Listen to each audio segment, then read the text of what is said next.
ざいます。田舎のヒロインオンラインファームツアー第32回。今日は東京都と神奈川県の県境にあります風の畑の依田弥生がお伝えします。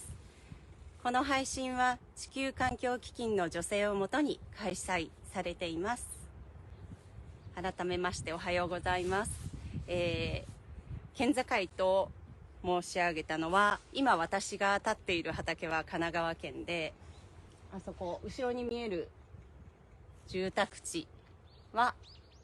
東京都町田市です。はい、2000年に有機農業を始めて現在22年が経ちました。今日は、畑と田んぼをちょっと歩いて、最終的に家にたどり着いたらおにぎり屋さんをやってる、駅の方でおにぎり屋さんをやっているんですが、今日は家の方で簡単におにぎりを作ってみたいと思います。はい、今日は珍しく今朝方雨が降りまして、12月はずっと晴れてたんですが、湿っています。連日霜が降りて野菜もしもげてきているんですが、この畑にあるのは今のところ大根とネギが植わっています。ちょっと面白いかもしれないんですが、私はネギの間に夏を過ぎると大根をネギの間に植えてですね、あんまりいいのかわかんない。こことか見えるかな。ちょっとここ間引きが終わってないんですが、ネギとネギの間に大根が植わってます。追肥とか何もしてないんですが、毎年この組み合わせでうまくいってるので、夏場の虫が多い時期もネギの間に大根を巻いちゃってます。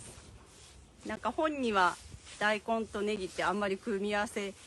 コンパニオンプランツとしては良くないなんて書いてあったんですが、もう10年かれこれこのやり方で取れています。ちょっと葉っぱはねしもげてきてしまったんですが、だいたい年間私の畑では50種類ぐらいの野菜を育てて、地元の方へ宅配したり直売したりしています。ちょうど昨日宅配したセットが一つあるのでお見せしますね。毎週各お家に玄関にこういうスタイルで置いてくるんですけど、もうほぼ裸でビニールとかは使わずに、今だと白菜、ブロッコリー、ネギ、これはちょっと袋に入ってますが、あと小松菜ですね。まだちょっと小さいかな。ちょっと水気がある時は新聞に包んだりしますが、基本もう本当にこの袋に何も包まずにポンポンポンって入れちゃうぐらい、こんな感じでセットにして、もう当初20年前からこのやり方で宅配しています。お客さんは同世代の子育てママが多いです。はい。そして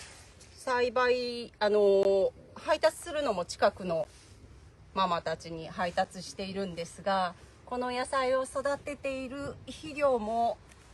地元で手に入るものだけを使って栽培しています。ちょっとあまり綺麗な風景じゃないんですけど、近くの団地から出るこういう落ち葉、公園の落ち葉だとか、椎茸の使わなくなった小ダギだとか、畑で出た残砂や稲刈りで出た稲わらだとか、あとありがたいことに近くの大学に馬術部があって馬糞が手に入るので、馬糞はとってもいいよって有機農家の先輩に聞いていたので、馬糞って時には肥料がたくさんいる時は養鶏場の鶏糞を譲ってもらってます。とってもちっちゃい畑なのでおままごとみたいな経営ですが、育苗用のハウスもこんな小さくて、電気も水道もないので、春はこの踏み込み温床、昔ながらの踏み込み温床を作って、落ち葉とか自分のところで採れた米ぬかと稲わらも少しお水と一緒に踏み込んで熱を出させて、そこで発芽しています。発芽させています。水も主にハウスを伝った雨水をタンクに、ちょっと今ちっちゃいタンクですが、こんな風にタンクに溜めるのと、もともとここは水田なので、春になると水路が水が通るので、その水路の水を利用して栽培しています。ちょっとじゃあ日が当たるのでごめんなさい、野菜だけ一回戻して畑の場所を移動します。大棒してあるけど、その辺りは雪も降るの？大棒してあるけど雪は降るの？雪降ります。何年か前は本当に潰れたことも一度あるぐらい、35センチぐらい降ったことがあります。最大35センチぐらいですね。はい、じゃあちょっと歩いていきます。普段はこの配達するとき、歩いて行けるお宅が多いんですけど、配達に行くとき、この電気車のミーブちゃんが近所をちょこちょこ走るのにとっても役立ってます。夜充電して1日走り回るぐらいは十分。あと排気ガスがないので、なんとなくこうしょっちゅう開けるので、ストレスフリーになりました。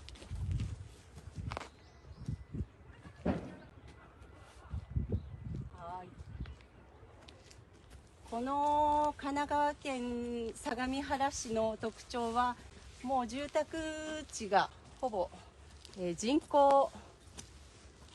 70万人75万人ぐらいいるのかな。なので専業農家もいるんですけど、家庭菜園の割合が多く、こまごまとした畑の方が多い地区です。なので私もほとんど借りて畑をやっているんですが、1ヘクタール以上借りてるんですが、全部合わせると20枚とか、もうこまごま一旦に満たない、それこそ4世とか3世の田んぼもあるぐらい細かくなっています。ちょっと冬で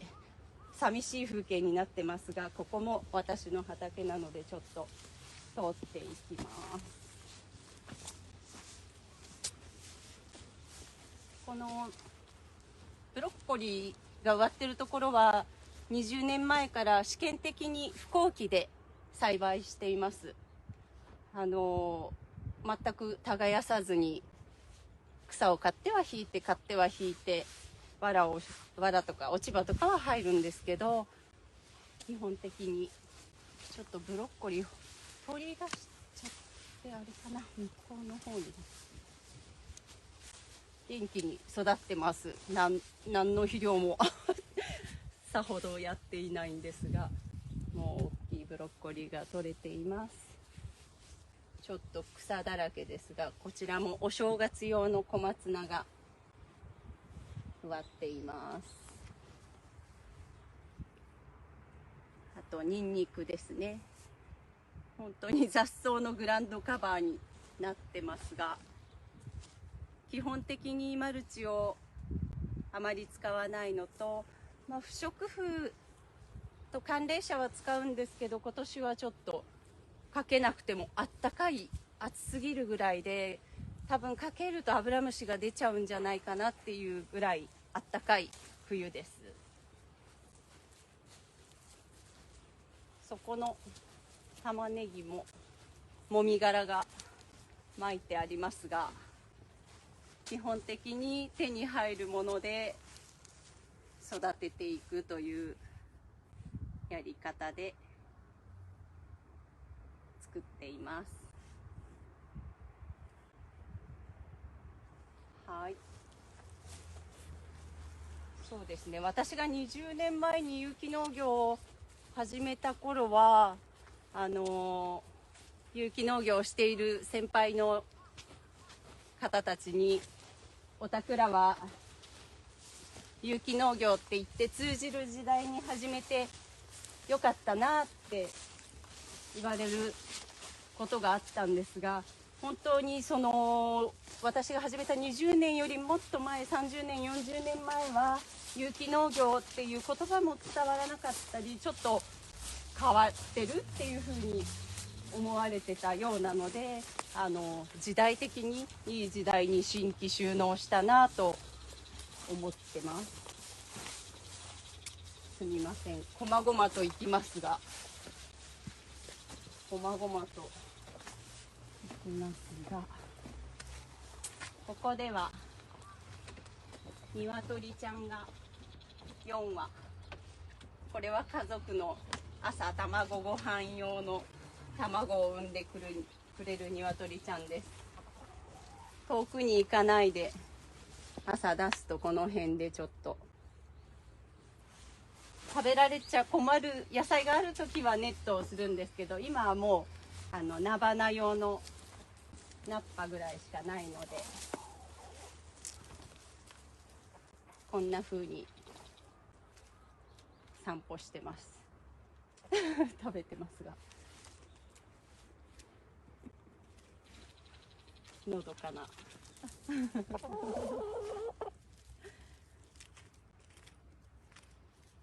餌は時々買ってきた配合も少し入れるんですが、基本米の椎名粒とか米ぬかの混ざったものとか、小米じゃないか、小さい粒のお米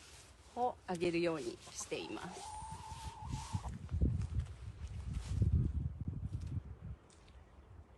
はい。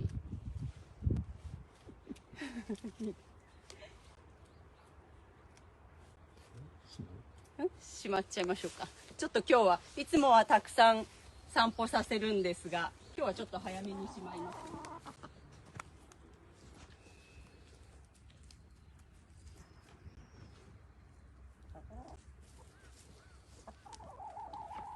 はいはい、おちゃおちゃおち。おちゃおちゃおち。今日は早いのよ。今日は早いのよ。今日は早いのよ。はいはいはいはい。はいはいはいはい。はい、またね。といった感じで毎朝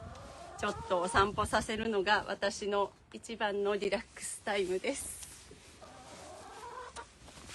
はい、そしたらこちらも歩いていってみましょう。人参が植わってますが、もうだいぶ霜で葉っぱがロゼットになってきてるんですが、雑草と一緒に植わってます。基本的に肥料がうちの場合は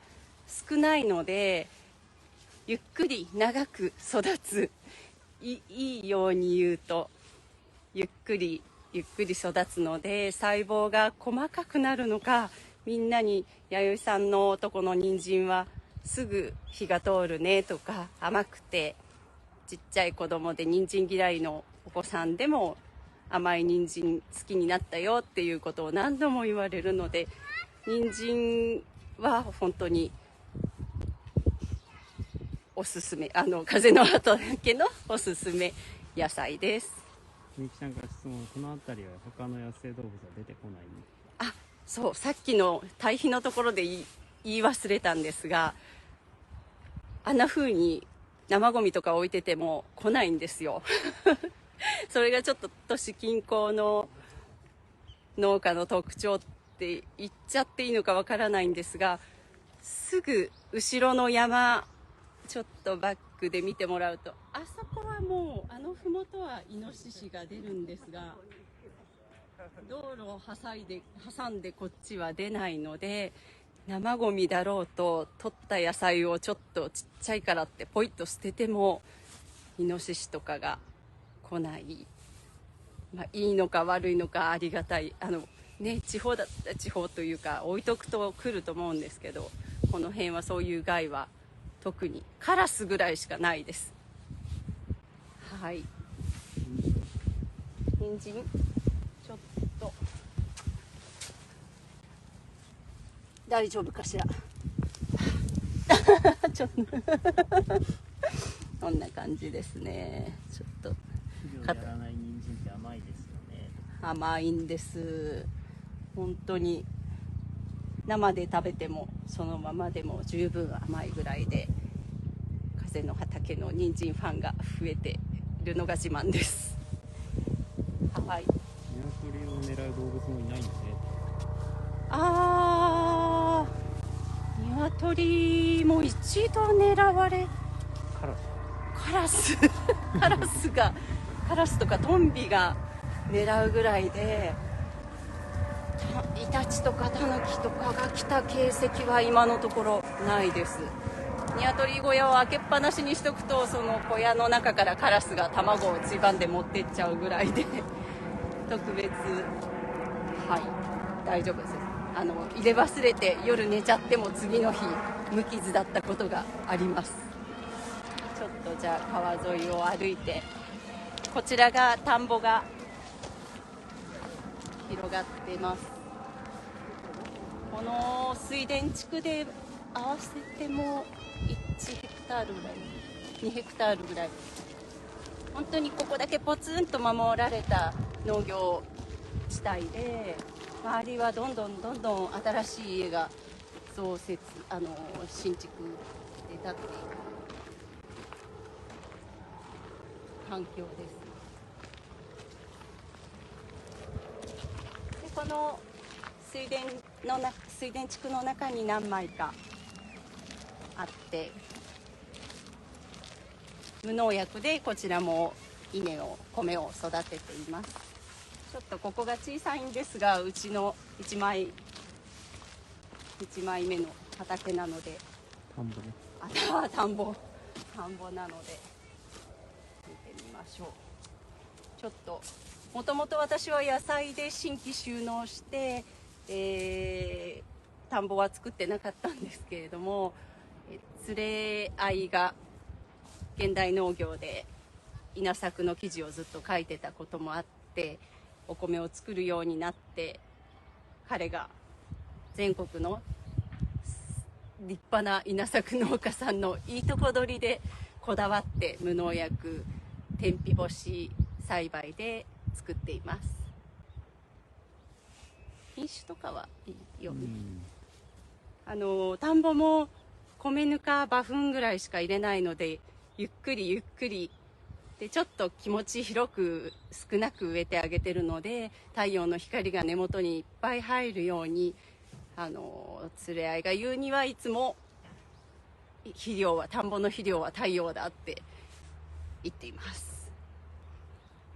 で2年前からおにぎり屋を始めた関係で、お米の消費がどんどん今増えてるので、毎年ちょっとずつ増やして、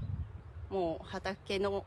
面積より田んぼの面積の方が上回ってしまってきている状況です。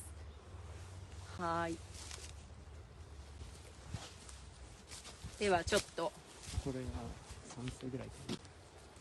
このちっちゃい田んぼが3世ぐらいですね隣の方は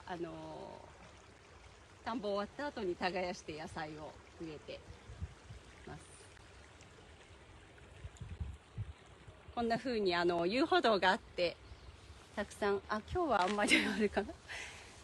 お散歩したり犬の散歩したりする人が絶え間なく歩いている憩いの場所です。では家の方に歩いていってみます。ちょうどこの左手右手小川が見えると思うんですが、この小川が境川といって神奈川県と東京都の境を流れている川です。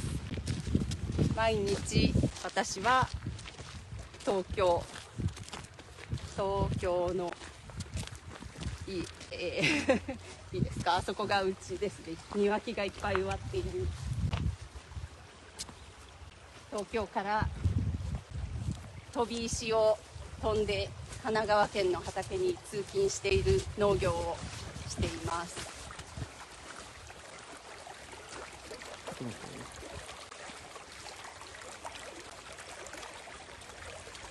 渡れるかはい、飛び石渡ります。はい、東京都に入りました。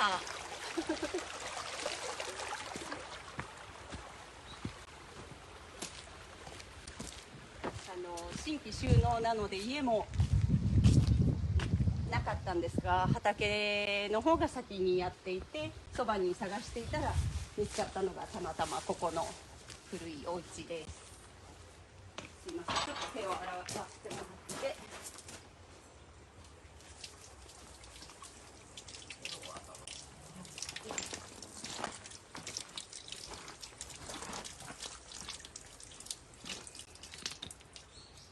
もうちょっとそれ凍らしちゃった。よ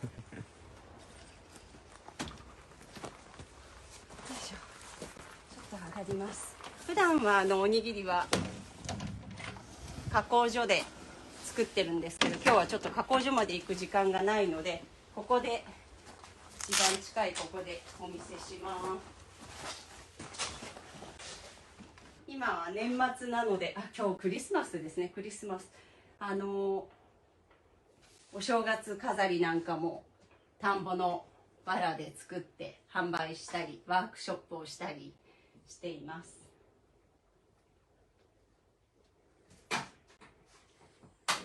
そうで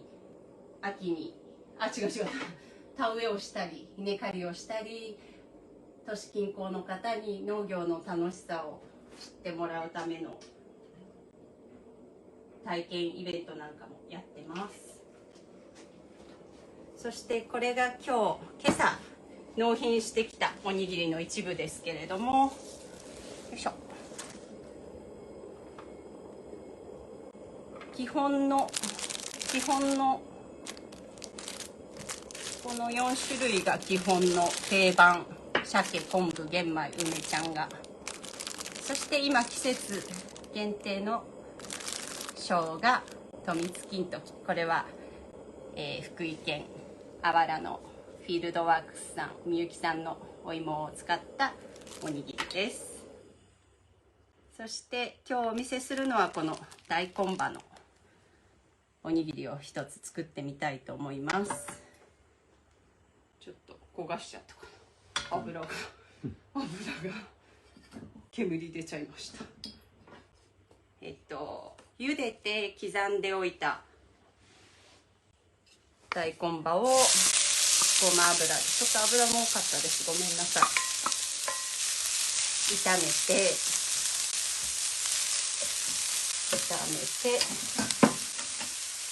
手袋とかしないで、そうだ、ご飯を説明しようと思っていたんですが、ご飯も七分好きの移動しない方がいい。七分好きのお米を使っています。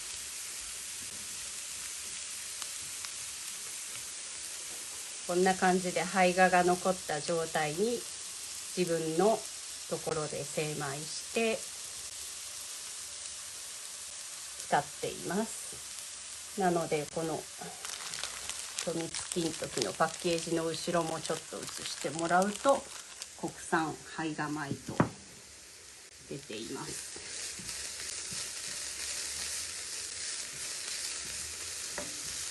で、大根葉を炒めて、ちょっと全部最後まで炒めてると時間の関係でないので、炒め終わったらお醤油とお酒を少し、そして鰹節ですね。鰹節が結構たんまりと入ります。ちょっとグラム数では伝え、500グラムに5パックぐらい、100グラム1パックぐらい鰹節を絡めて、最後炒めたものにこういったたっぷりごまを混ぜて、これをご飯に混ぜます。ちょっと水をつけてなかったから大丈夫かな。冷めちゃった。炊飯器がないものでちょっと冷めちゃいましたが、普段は朝5時から握り始めます。私と母とパートさん2人入ってもらって、今日も朝の7時までに高尾駅の構内にあるお店に収めてきました。で、高尾山に行く観光客の方に買っていただいたり、平日は東京行きの高尾発の電車に乗る方に買っていただいたり。ちょっとご飯がべっちゃべっちゃになっちゃいましたね。注意してるのはここではちょっと小さいんですが、加工場では大きい器でふわっとお米がこう潰れないように大きい器で混ぜてあげるっていうことを気をつけてます。ちょっと試しにこちらも炊いてみたけど、炊けてるかな。あ、ちょっと芋が沈んじゃいましたかね。富津金時のご飯は、いろいろやってみて、みゆきさんからも質問を、お芋が潰れないようにするにはどうしてますかって質問をもらったんですが、一瞬とちょっと邪道なんですけど、ご飯だけで炊き始めて、途中で一回蓋を開けて 2,3 分後にお芋を入れてます。ちょっと時間差をつけて、でお芋をちょっと固めにして、でここだと今ちょっと小さい器でやってます。大きい器でふわっと混ぜてあげる。潰れないように。お芋はお酒とお塩で炊いています。でも大丈夫そうですね。綺麗な。そしてここに富津金時の方は器に入れてなかった。失礼します。黒ごまちゃんを混ぜて販売しています。季節によってラインナップが変わるので、春はたけのこご飯だとかふき味噌を入れたり、で夏は生姜の梅酢漬けを混ぜたり、ちょっと1年間のラインナップを書き忘れちゃったんですけれども、基本身の回りにあるもの、近くで採れたたけのことかふきのとうとか、遠くのものではなく近くのもので作れるおにぎりでやっています。ちょっとじゃあ普段は白衣とかいろいろやってるんですが、今日は自家用ということで一つだけ試しに握ってみますね。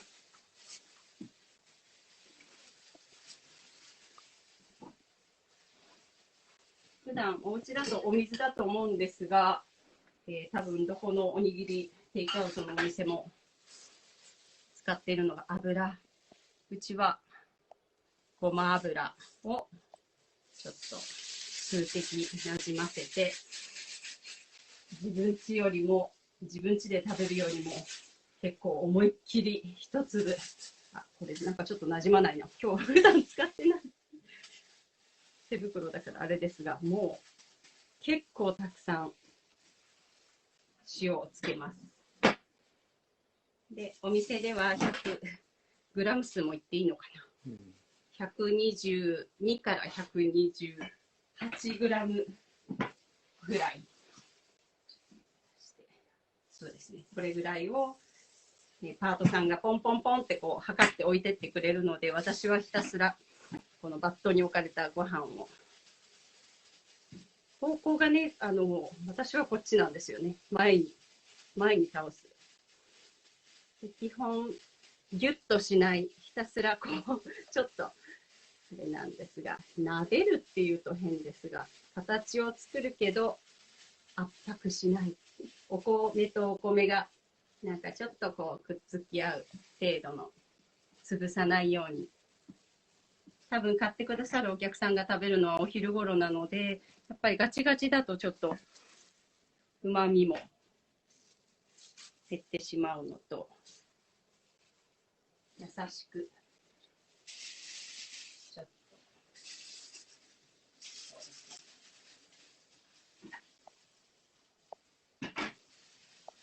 こんな感じで1日朝の7時までに2、300個作ったり、平日はちょっと少なかったりするんですが、こうやって作ってパッケージしてます。ちょっと水っぽい。もともと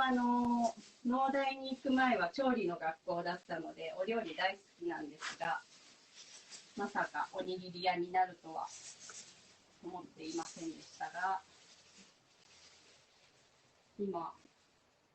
世の中ではお米があんまり食べられないというので、悲しい。ちょっと、グラムが気にしないでいいか。悲しいんですが、少しでも、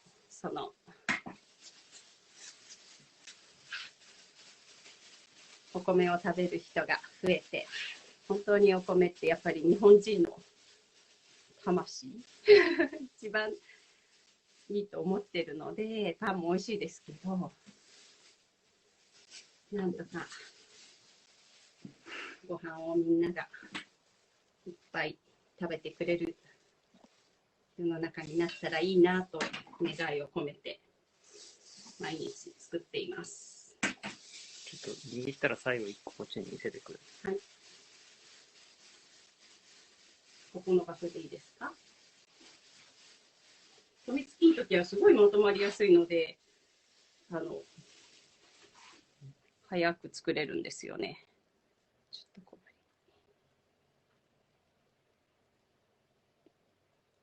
ちょっと暗いね。暗いですか？明るすぎますか？明るすぎますか？ちょっとすいません、段取りが悪くて。こんな感じで、だいたい7、8種類の野菜を作っています。先ほどちらっと見えましたが、福井県のフィールドワークさんのお芋、熊本県の宝農園の無農薬の生姜、あとは人参とか大根葉は自分のところで取れる顔の見えるものを使って自分が食べたいなっていう思うもので作って販売しています。なので、ちょっと SDGs っていうと私には難しいんですが、本当に地元で理想といえばもう一日で歩いて行って帰ってこれる距離のものを使って歩いて行って届けられる距離の人に買ってもらうぐらいの地産地消で大規模ではないんですが、その地に根付いた農業をこの先もずっとしていきたいなと思っています。はい、ちょっとこんな感じでしたが、風の畑からの配信はここまでとさせていただきます。ありがとうございました。